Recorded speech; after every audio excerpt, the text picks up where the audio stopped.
everyone, it's Elizabeth from Astrology at elpisastrology.com. Thanks for joining me today. So today I'm going to give you my November 2024 astrological forecast. I'm going to start off with an introduction, and then I'll go into each of the ascendants and or sun signs you pick, maybe listening to both. So this month in November 2024, we have a new moon in Scorpio, a full moon in Taurus, and we have a Mercury retrograde. So let's get into it. So what stood out for me for this new moon in Scorpio? First of all, the new moon in Scorpio is at 9 Scorpio, 35 minutes on the 1st of November at 5:47 a.m., and that's Pacific time. So there was two things that really stood out. The big one, I guess, would be that both Mars as well as Pluto are in opposition to each other, but not only in opposition, but they're at that critical anorectic degree of 29 degrees in their respective signs. And so this says something big is coming to a culmination. And certainly Mars opposition Pluto can bring in sort of malefic type energy. We can expect, I would say, some real underhanded things being done, but also them being exposed, right? Don't forget, Pluto is all about revealing the truth. There could even be an involvement of the military here. But certainly that whole confrontation of the old, right? That has to go. Remember that we have Pluto still at that 29 degrees of Capricorn. The other thing that stood out for me is that I don't talk about fixed stars that often, but there is a fixed star called Arcturus, and it is at 10 degrees of Scorpio, awfully close to the degree of the new moon. Now, the meaning that is basically given to Arcturus is a leader is seeking a better life for all. And as it links to the sun, right, it gives it even more energy in that type of thing.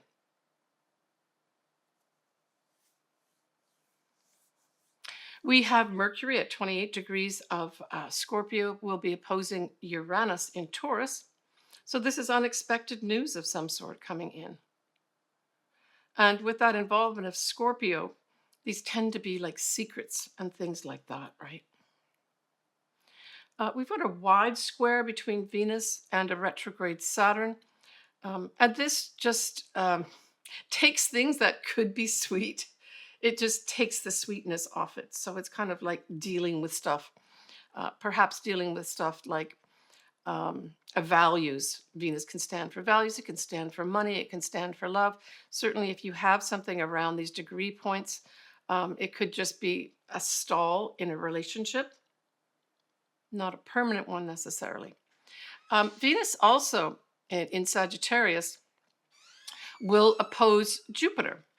And remember, both Venus and Jupiter are benefics, Venus being the lesser benefic and Jupiter being the greater.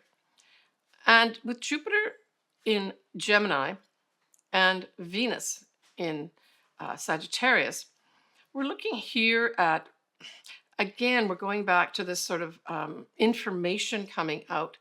Here, I think this stands for Venus in the sense of women. And we could have this big sort of energy with regards to information coming out about women and the future of our women, right? Maybe even some legal aspects around this too, because both Jupiter and Sagittarius stand for the legal profession, amongst other things too, right? Now, the moon and the sun themselves in Scorpio have a wide trine to Saturn. And so this is a positive thing. This is, people working together to bring in rules, regulations, that type of thing, right? Jupiter nicely trines Chiron. And I think this is excellent too. Chiron's all about sort of healing type energy, and Jupiter's about putting a focus or opening that up in a positive way with the trine. We have a grand trine, and that occurs in water signs. we have Mars in Cancer, we have Mercury, as well as Neptune. And this is a beautiful energy. So, this is kind of like with the Mars part of it, bringing in this beautiful energy of let's move forward with some of these things. I get this feeling of optimism with this, especially with the Neptune bringing in inspiration. It's almost like I get this big rise up of, I think it's the people um, being optimistic and inspired in a very high way, in a global way. And then, of course, we do have Uranus sextiling Neptune. That's kind of an ongoing thing as they go retrograde and go direct. And that I view as opportunities to express your spirituality, to be inspired. It can also, if you've got these sort of degree points, so we're looking at the latter degrees of both Pisces and Taurus. This can bring in some opportunities for beautiful music, writing beautiful music, dance, even something to do with the film industry as well. All right, so that new moon in Scorpio definitely is active for us, right? Now, I know that we've got the election in the USA on the 5th of November. There are a lot of astrologers that have covered this. I'm not going to do a lot of detail on this. My view is that it's really the inauguration that's going to show who is going to be the president as well as the vice president of the USA. And so that's going to be in my January prediction. But I will just say a few things about the 5th of November. I looked the 5th of November at around 8 p.m. Pacific. That's kind of when a lot of the polls will have closed. And we have Mercury as well as Venus in positive, outgoing Sagittarius. So these are positive messages, right? And perhaps positive messages being delivered by a woman. We have Mercury in Sagittarius and its trine that Mars in Cancer. Well, actually, Mars is not in Cancer at that time. It's just out of Cancer, but it's still in a trine with Mercury because Mars is at 0 degrees of Leo. Now, we're still going to have that Mars opposing Pluto at this time. It's all within orb, right? A few degrees. And so this emphasized that whole ruthlessness, along with culminating energies of that 29-degree mark of Pluto, right? We also have the moon is going to be in, I would say, conservative, stable Capricorn. And so I see that as a stabilizing factor with regards to this can represent the people being conservative and not being fired up, that type of thing. But don't forget that Mars opposing Pluto is pretty powerful too. So we have on the 7th November, we have transiting Mercury is going to be at 6 degrees of Sagittarius. And of course, that is going to be indicating it's now in shadow. And it will be trining the North Node in Aries. This is excellent. So this says to me that that whole Mercury retrograde, which starts which starts on the 26th of November and ends on the 15th, is very much going to be involved with our destiny path, right? So this is going to be some kind of behind the scenes look in that Mercury retrograde period. So now we're going to be going up to look at that full moon in Taurus. And this is also a very powerful moon too. It is going to be at 24 Taurus 0 minutes on the 15th of November at 1:28 p.m. Pacific Standard Time. So this same day, the 15th of November, we're also going to have Saturn going direct at 12 Pisces 41 minutes. So this is significant. This says to me some move forward with regards to those old institutions. Saturn many times can refer to the old, right? Can also refer to karma. But I see this as this Saturn going direct, that it's a new step in a new direction, um, with our rules, with our regulations, with our institutions. There's a turn here, right? There's an ending with this full moon. Significantly, this moon conjuncts Uranus. And so this does indicate some kind of unexpected events happening, perhaps with the people. Maybe some protests of some sort may happen here.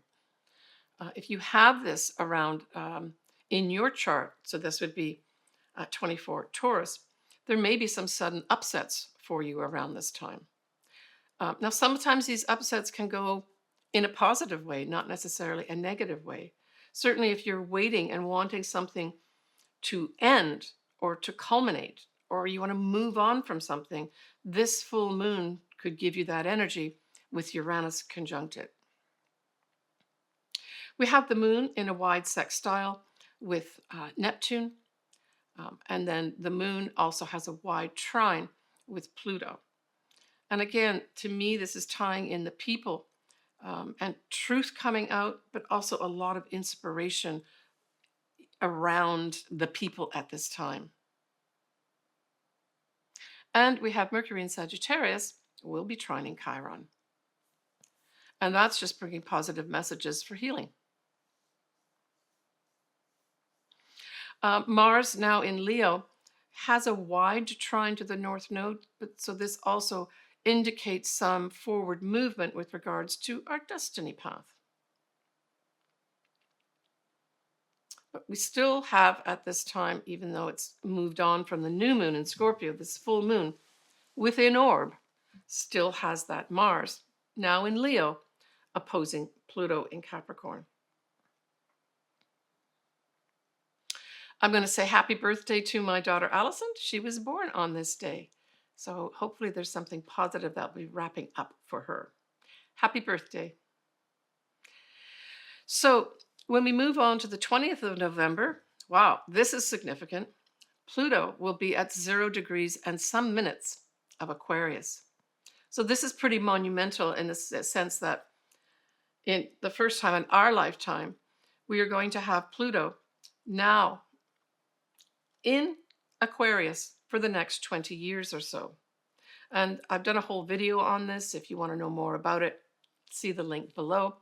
But this is really positive. And certainly for those Aquarians listening or watching this, lots of change ahead for you, lots of transformation. And don't think transformation has to be negative, right? But certainly for the people, if we generalize Aquarius to the people, this is big change ahead for us as humanity in all our respective countries, right? On the 22nd of November, we have that sun goes into positive, optimistic Sagittarius. And certainly for those folks that are viewers or clients that are Sagittarians, this is the start of your part of the year that celebrates you, Sagittarius. The 26th of November, we have the Mercury retrograde starting at 22 degrees of Sagittarius. So this Mercury retrograde will stay in Sagittarius. It does go back into the latter degrees, around 6 degrees of Sagittarius. On the 15th of December, it'll be going forward again. And I think this could bring in a number of things. Sagittarius can stand for anything foreign. So this will be negotiations behind the scenes, discussions behind the scenes with foreign nations, foreign people. It also represents the law. And so there could also be behind the scenes things done regarding the law during that Mercury retrograde period too. I've spoken about this a few times, this Mercury retrograde. It does hark back to the Mercury retrograde that started last year in 2023, that ended the beginning days of January 2024, so that's this year. It began its direct motion at that 22 degrees of Sagittarius, which is where the retrograde starts this time round. So there's some connection in with that period of time too. So that would be the latter part of December 2023 and that first few days of January 2024. All right, what about December? Let's give you a little peek in December. So, Sagittarius, you have your new moon at 9 Sagittarius. We're going to have a full moon at 23 degrees of Gemini. Um, and there will be 2 new moons in December. But in particular, Capricorn, you have your second new moon of the year at 9 Capricorn on the 30th of December this year. So pay attention to things that come in, especially new things at this time. And it's right like at that whole time period, right of the new year. Mars will be retrograde at that time. And Mercury will also be going direct mid-December. All right, folks. Now, what I'd like to do is to go on and look at the individual ascendants and or sun signs you pick. It might be a good idea to listen to or watch both your sun sign as well as your ascendant. So Aquarius. So the big news for you, Aquarius, is of course that Pluto on the 20th November goes into your sign Aquarius for the next 20 years. Positive stuff, right? All about transformation. All about transformation and seeing the truth in things, right? Now that new moon, as well as the full moon, squares you. The first one, the new moon, squares your 10th house. And because we've got that whole Mars opposite Pluto at this time as a very powerful, sort of confrontational energy, I would say that in your career, you may have something that you have to overcome. It could be that those in power challenge you in some way, and you have to overcome that. It doesn't mean you're not going to overcome it. But it could also be that you're finding you're being blocked in your career. I mean, that's also a square, right? And with that kind of malefic energy, you feel that you can't get out of whatever it is, that no matter how you shift things to move forward, you can't do it. Now, the other thing this could be reflected in is the company you work for is requiring you to have a higher level of skills. And this is you putting the effort in, that's also squares, to make that happen, right? Yeah. Now, when we look at that full moon in Taurus, that square happens to your 4th house. And so this is what? It's your family. It could literally be your home, right? And certainly Taurus can represent real estate type things too. So there may be some challenges with regards to buying a home, selling a home, perhaps trying to do some reconstruction of the home, remodeling of the home is a bit challenging. People you thought you could count on, you can't. So if you are in this position where you're buying, selling, redoing something with your home, and you know that in November, especially from mid-November onwards, when we have that full moon there, do some plan A's, but do plan B too. Wonder if something happens here. Have another contractor lined up or another person doing whatever they're doing, right? Have more than one home that you're maybe interested in buying. Don't get rid of all the contacts of those people who are interested in buying your home. All that type of pre-planning you could do now, right? Now, the other thing this could translate into is your family, in particular, your mother. There may be some challenges with regards to that, right? Now, because it's Taurus, it could be associated with money and or real estate. That could be coming in here, right? But, just put the effort in to try to make things a win-win situation if it is your family and or your mother, and build on trust. That's what I'm getting from this too. So for those Aquarians that this is the family, build on trust and slowly put together a win-win picture for everybody, and it should all work out fine. We all get squares at some point in the year in our chart, so you are not alone, Aquarius. When we look at that Mercury retrograde in Sagittarius, well, that sextiles your sign, so that's going to bring in opportunities for you, right?